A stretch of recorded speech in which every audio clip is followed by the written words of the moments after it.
تو شیخ ایاز کی شاعری پر، ان کی شاعری کے مختلف پہلوؤں پر، ان کی ادبی حیثیت پر، ان کے اثرات پر اور ان کے مختلف ان کی جہاد پر ہم 4-5 دن سے بہت سیشنز میں بات یہاں ہو چکی ہے۔ ابھی جس موضوع پر میں بہت مختصر وقت میں 2-4 باتیں کروں گا کہ شیخ ایاز بطور ایک طبع زاد اردو شاعر کے ہمیں کہاں کھڑے نظر آتے ہیں۔ اب اس سے پہلے میں یہ بات ضرور کہہ دوں کہ جب میں طبع زاد اردو شاعری کی بات کر رہا ہوں تو اس میں 2 پہلو سمجھنا بہت ضروری ہیں جن پر میں نے اپنے مقالے میں تفصیل سے بات چیت بھی کی ہے۔ ایک پہلو یہ ہے کہ، اور میں نے ابھی یہ عالمی اردو کانفرنس میں بھی بات کی، کہ بہت کم لوگ جانتے ہیں کہ جو باہر سندھ سے رہتے ہیں کہ اردو شاعری کی روایت سندھ کے اندر کوئی پارٹیشن کے بعد نہیں آئی تھی۔ مثال کے طور پر ہمارے کلاسیکل دور کے آخری بڑے شاعر سچل سرمست، وہ صاحب دیوان شاعر ہیں طبع زاد اردو میں۔ اسی طرح جدید دور کے اندر جو ایک اس کے نقیب ہیں پہلے مرزا کلیج بیگ، تو وہ بھی جہاں ان کا دیوان کلام کا سندھی زبان میں ہے تو وہاں ان کا طبع زاد اردو شاعری کے اندر ایک پورا دیوان موجود ہے۔ اور اسی تسلسل میں جو جدید سندھی ادب کا ایک اور دور آیا تو شیخ ایاز نے بھی 2 کتابیں یہ 50s کے زمانے میں نیل کنٹھ اور نیم کے پتے اور بوئے دل نالہ گل کے عنوان سے لکھیں، اور یہ ان کی اردو شاعری جو طبع زاد ہے وہ 50s کے زمانے میں لکھی گئی ہے۔ دوسرا پہلو میں اس حوالے سے جو میں نے زیر بحث میں لایا ہوں اس میں یہ ہے کہ جس زمانے میں شیخ ایاز طبع زاد اردو شاعری کر رہے تھے، لکھ رہے تھے، وہ زمانہ خود اردو زبان کے جدیدیت کے دور کا بھی تشکیل کا زمانہ تھا، کیونکہ ولی دکنی سے لے کر اور غالب اور خاص طور پہ مومن تک ایک کلاسیکل دور ختم ہوا۔ اور پھر ہم دیکھتے ہیں کہ جو دور اردو زبان میں شاعری کا اس کے بعد کنسٹرکٹ ہوتا ہے جس میں اقبال بھی شامل ہیں، اور اس کے بعد آپ دیکھتے ہیں کہ 30 کی دہائی کے بعد ترقی پسند تحریک کا جب احیاء ہوتا ہے تو اس میں اردو زبان میں ایک شاعری کی ایک نئی روایت سامنے آتی ہے، اور مخدوم محی الدین ہوں، سردار جعفری ہوں، ساحر لدھیانوی ہوں، فراق ہوں، اور پھر فیض ہوں، اور بہت سے شعراء ہیں جن کی بڑی لمبی فہرست ہے۔ تو اس سارے تناظر میں جو شیخ ایاز کی طبع زاد اردو شاعری ہے اس کی کیا اہمیت ہو سکتی ہے، کیا انہوں نے نئے رجحانات پیدا کیے، کیا تجربات کیے، میں صرف ان میں سے چند مثالیں دے رہا ہوں۔ سب سے پہلی بات کہ جو اردو کا مزاج جس طرح کہا گیا کہ اردو چونکہ ہندی سے آئی تھی تو ایک شعوری کوشش یہ ہوئی کہ اردو کو ہندی سے اور سنسکرت سے کاٹ کر اس کی تہذیبی جو روٹس تھی ان سے کاٹ کر اس کو عربی اور فارسی سے زیادہ جوڑا جائے، یہ پورا منصوبہ تھا۔ تو شیخ ایاز نے جو ایک بڑا کمال کیا کہ جب وہ اردو میں شاعری کر رہے تھے طبع زاد تو انہوں نے ایک دفعہ پھر اردو کی جو تہذیبی اور لسانیاتی روٹس تھی جو ہندی اور سنسکرت زبان سے آئی تھی اس کا دوبارہ انہوں نے اس کو ریکلیم کیا۔ دور کیلاش سے چاند ہیمنت کا میرے من کو ہمیشہ بلاتا رہا، بہت سے اشعار، ٹائم کم ہے۔ تو وہ تمام جو ایاز صاحب کی شاعری ہے اس میں لسانیاتی پہلو یہ ہے کہ انہوں نے شعوری طور پر اردو کو اثر نو ہندی کے ساتھ اور سنسکرت کے لغت کے ساتھ جوڑنے کی کوشش کی۔ ایک بات یہ۔ دوسری بات جو ایاز صاحب نے بڑی باکمال تجربہ کیا تخلیقی طور پر وہ یہ تھا کہ شیخ ایاز نے اردو کے ساتھ سندھی زبان کی بھی ایک تخلیقی آمیزش کا ایک کامیاب تجربہ کیا، اور ان کی دونوں کتابوں میں سینکڑوں مثالیں موجود ہیں، اور وقت کی کمی کی وجہ سے میں یہاں پیش نہیں کر پا رہا ہوں، آپ پڑھیے گا۔ اور ایسا نہیں کہ انہوں نے صرف لسانیاتی طور پر الفاظ کا استعمال کیا، لیکن استعارے بھی سندھ دھرتی سے لیے، تشبیہات یہاں سے لیں، علامتیں یہاں سے لیں۔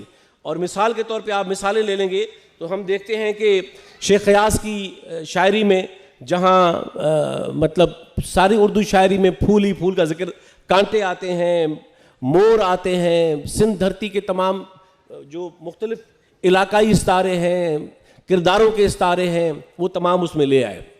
تیسرا پہلو جو دلچسپ ہے ایاز صاحب کی شاعری، اردو شاعری کے تجربہ وہ یہ ہوا کہ امیر خسرو سے لے کر اور کبیر سے لے کر اور میرا بائی سے لے کر شاہ لطیف سے لے کر سچل سرمست سے لے کر یہ تمام شعراء شیخ ایاز اپنی طبع زاد اردو شاعری کے اندر صرف بطور استعاروں اور علامتوں اور انسپریشن کے معنوں میں نہیں لے کر آئے، بلکہ ان کے وہ صیغے لے کر آئے، ان کے افکار بھی لے آئے. اور یہ میں سمجھتا ہوں کہ اردو شاعری جو اس زمانے کی تھی اس میں شیخ خیاض کا بہت کمال تخلیقی ایک تجربہ تھا، اس آمیزش کا، امتزاج کا، کہ جس میں وہ ہندوستان کی ان تمام نہ صرف روایتوں کو جوڑ رہے تھے بلکہ ان شاعروں کا بھی اس میں جلد کر رہے تھے. دو تین باتیں صرف اور کہ جو موضوعاتی اعتبار سے ہم دیکھتے ہیں شیخ خیاض کی شاعری تو نظر ہی آتا ہے کہ اس زمانے میں شیخ خیاض پر خارجیت اتنی حاوی نہیں ہے جتنی وہ داخلیت کو جگہ دیتے ہیں اپنی اس شاعری کے اندر، اور وہ بہت خوبصورت ہے. اس میں رومانوی رنگ بھی ہے، اس میں بہت تخیل کا رنگ سب سے بڑھ کر حاوی ہے، اس میں خیال کی جو صورت گری ہے وہ بہت حاوی ہے. اور میں نے یہ بات کی کہ جو ثقافتی علامتیں انہوں نے اپنی دھرتی سے لیں اردو شاعری کے اندر، اور پھر فکری موضوعات کے اعتبار سے بھی جو ایاز کا ویسے بھی مزاج رہا کہ بین الاقوامی موضوعات کو لے آئے، بر صغیر کو اپنے شاعری کا موضوع بنایا. مجھے نظر نہیں آتا کہ سوائے مخدوم محی کے ترانے کے کہ یہ جنگ ہے، جنگ آزادی یا کچھ اور اشعار تھے، لیکن بر صغیر کی اس تہذیبی پس منظر کو شعوری طور پر جوڑنے کی ایک بڑی تخلیقی کوشش شیخ خیاض نے کی. یہ بہت بڑی بات تھی. اور جو دو باتیں کہ ایاز کا جو باغیانہ پن ہے، مطلب ایاز مذہب کے بارے میں کیا سوچتے ہیں، خدا کے بارے میں کیا سوچتے ہیں، تصوف کو کیسے دیکھتے ہیں، پاور کی کیسے دیکھتے ہیں صورتوں کو، ان تمام موضوعات پر بھی ان دونوں کتابوں میں شیخ خیاض کے ہاں ہمیں، میں آپ کو صرف ایک دو مثالیں دینا چاہوں گا بڑے مختصر انداز سے کہ آپ کو اندازہ ہو جائے گا کہ شیخ خیاض جو ہے وہ کس قسم کی باغیانہ ایک مزاج کو زمانے میں اس شاعری میں لے کر آ رہے تھے. پھر گزشتہ رات خستہ تن خدا، پھر گزشتہ رات خستہ تن خدا میرے دروازے پر آ کر رک گیا اور میں سوتا رہا. اب تصور کیجئے کہ خدا کے تصور کی تشکیل کیسے کرتے ہیں اور خود اپنی ایگو اور اپنی انا اور انسانی وجود کی جو ہستی ہے اس کی کیسے تشکیل کرتے ہیں. اسی طرح اس میں ایک اور مثالیں نوٹ کی تھیں کہ جیسے اب ایک میں مثال دے رہا ہوں صرف، خدا کے ساتھ تخاطب کا انداز دیکھیے. اقبال نے حافظ کو رد کیا اور اقبال نے حافظ کے ساتھ بڑی جرح کی اور حافظ کو زندیق قرار دیا. اور اب دیکھیے کہ حافظ کی روایت کو ایک تخلیقی انداز سے شیخ خیاض اپنے باغیانہ مزاج سے کیسے کرتے ہیں، تشکیل کرتے ہیں. دل یزداں نے کہا ایک خزانہ ہوں میں، یعنی خدا کو یہ شوق ہوا کہ میں اس زمان اور مکان میں، اس کائنات میں اپنے آپ کو اپنا ظہور کروں، اپنا کشف کروں، اپنے آپ کو دکھاؤں کہ میں یہ میری خدائی کس طرح سے ہے، میرا وجود کیا ہے.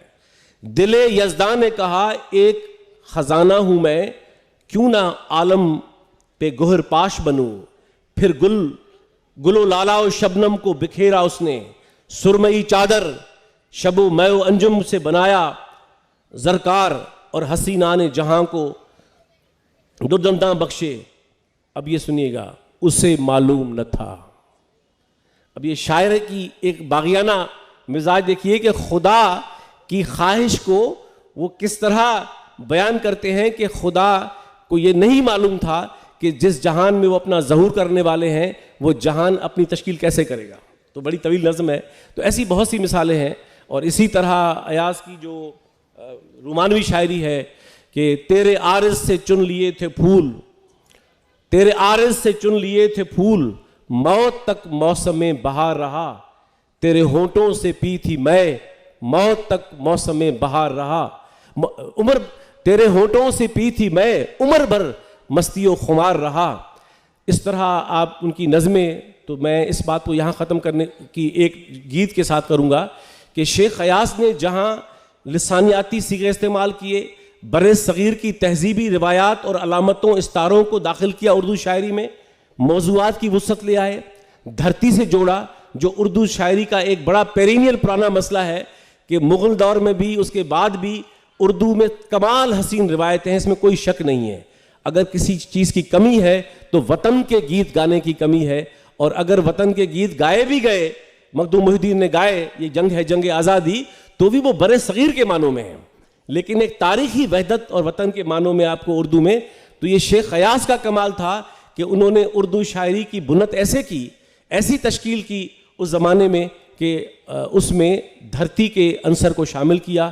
جو اصناف کا پہلو ہے، مطلب غزل ہے، نظم ہے، ہائیکو ہے، گیت ہے، تو آپ دیکھیں گے ایاز صاحب کی اردو تبضات شاعری کے اندر کہ انہوں نے ان اصناف کو جس طرح سندھی میں اثر نو تخلیق کیا ہے تو وہی تجربات انہوں نے یہاں بھی کیے ہیں. گیت ویسے بھی ایاز صاحب کی محبوب ترین صنفوں میں سے ہے. تو یہ تمام باتیں، میں اس بات کو اس پہ ختم کر رہا ہوں نقطے پر. جو یہاں بات ہوئی ہماری سیشن کے اندر، میں اس کی ایک مثال ایاز کے زبانی دینا چاہ رہا ہوں. جس ریاستی بیانیے کو پاکستان کی تشکیل کے پہلے دن سے مسلط کیا گیا، اب دیکھیے کہ 52 میں، مجھے نہیں پتا کہ 1952 میں کوئی اور ان کا ہم اثر شاعر اس طرح بر صغیر کے ان سوالات کو ریسپونڈ کر رہا تھا. میں اسی ان کی نظم پر اپنی بات ختم کر رہا ہوں، اور آپ دیکھیں گے کہ شیخ ایاز صاحب نے اس طرح سے کس طرح ریسپونڈ کیا اس زمانے کو. سنیے گا. گورے سانپ بلوں میں بھاگے، مطلب انگریز چلا گیا، کالونی دور ختم ہوا. گورے سانپ بلوں میں بھاگے، آزادی کے نام پہ ہم کو، آزادی کے نام پہ. گورے سانپ بلوں میں بھاگے، آزادی کے نام پہ ہم کو کالے سانپ ملے.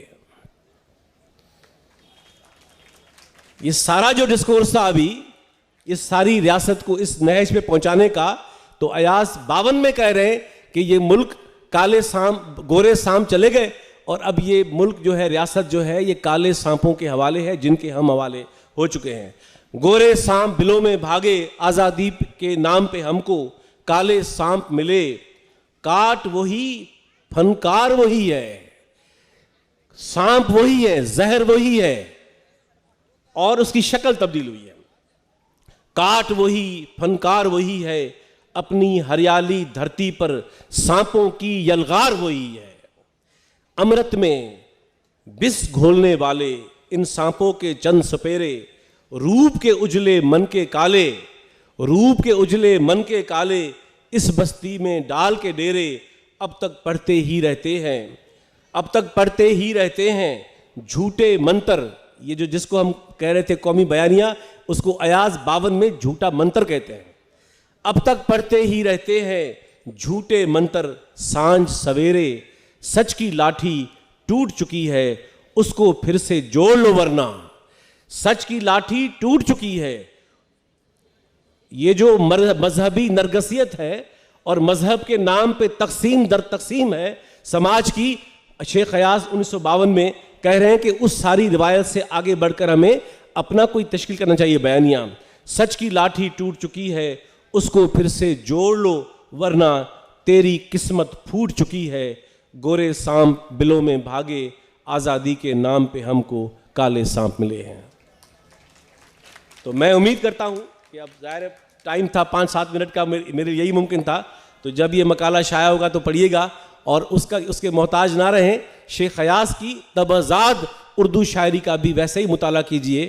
اور انہوں نے، میں سمجھتا ہوں کہ ایاز جتنے سندھی زبان کے بڑے شاعر ہیں، وہ اردو زبان کے بھی جدیدت کے دور کے بڑے شاعروں میں، صف اول کے شاعروں میں ہیں. اور ہمیں یہ بات ظاہر ہے کہ نہ صرف سمجھنی پڑے گی بلکہ اس کو اسٹیبلش کرنا پڑے گا. اور وہ جو ہم کثرت میں وحدت کی بات کر رہے تھے، تو شاید شیخ ایاز ہمارے اس حوالے سے بھی کام آئیں. آپ کا بہت شکریہ.